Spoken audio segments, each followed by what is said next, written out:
Welcome to GMT. ఇది fully automatic softener. ఇది కస్టమర్కి ఫస్ట్ మాన్యువల్ ఇచ్చాము, మాన్యువల్ వద్దని చెప్పారని చెప్పేసి తర్వాత ఫుల్లీ ఆటోమేటిక్గా మార్చాము. ఇది వచ్చేసి అనకాపల్లిలో బిగించాము. దీని బోర్ హార్డ్నెస్ వచ్చేసి 375 ఉంది. ఇది ప్రజెంట్ అయితే ఇప్పుడు మన సాఫ్ట్నర్ అవుట్లెట్ అయితే ప్రజెంట్ 6 ppm నుంచి 8 ppm వస్తుంది. తర్వాత ఇది ఎలా ఆపరేట్ చేయాలంటే ఫస్ట్ ఆఫ్ ఆల్ ఎందుకున్నాయి, ఇది ఫుల్లీ ఆటోమేటిక్ కాబట్టి బోర్డు రాగానే ఎంసీబీ ఆన్ చేస్తాము. ఎంసీబీ ఆన్ చేసిన తర్వాత అది ఆటోమేటిక్గా మొత్తం రన్ అవుతుంది. ఇది ఆటోమేటిక్గా రన్ అయిన తర్వాత మనం దీంట్లో రీజనరేషన్ టైం ఫిక్స్ చేస్తాము. రీజనరేషన్ టైం ఫిక్స్ చేసిన తర్వాత ఇది ప్రజెంట్ అయితే మనం 9 రోజులకు ఫిక్స్ చేసాము. ఇది 9 రోజుల తర్వాత మళ్ళీ రీజనరేషన్కి వస్తుంది. అంటే 9 మీటర్ క్యూబ్ వచ్చిన తర్వాత మళ్ళీ రీజనరేషన్కి వస్తుంది. రీజనరేషన్కి వచ్చిన తర్వాత ఆటోమేటిక్గా రీజనరేషన్ అయిపోయిన తర్వాత మళ్ళీ ఆటోమేటిక్గా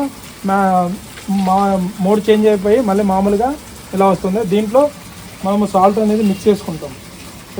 కస్టమర్కి ఒక రీజనరేషన్కి 12 kg సాల్ట్ చెప్పాము. అదేవిధంగా 12 kg సాల్ట్ వేస్తే ఇది 10 days తర్వాత అది ఆటోమేటిక్గా సక్ చేసుకుంటుంది.